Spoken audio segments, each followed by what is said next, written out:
Hello, my friends. Today at the whiteboard, let's take a look at some of the qualities that will help you more clearly articulate your brand's strategic narrative. For starters, never hesitate to speak up about the values for which you stand, along with your value proposition within the marketplace, as these represent the strands of your organizational DNA. As leaders, we must help people see the opportunity in every difficulty when they can only see the difficulty in every opportunity. And if we want to maintain trust and credibility, then we must be authentic and transparent in describing them both.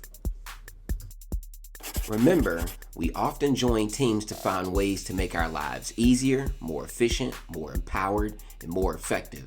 And that impact speaks volumes about your role in the marketplace. Speaking about your collaborative efforts not only emphasizes teamwork, but it may also turn your antagonists and adversaries into advocates and ambassadors. Finally, John Maxwell likes to remind us that people may not remember what you said or what you did, but they will remember the way you made them feel. So the experiences we create for both our customers and our employees goes hand in hand with the long-term sustainability of our brand. And remember, you don't have to raise your voice to use your voice.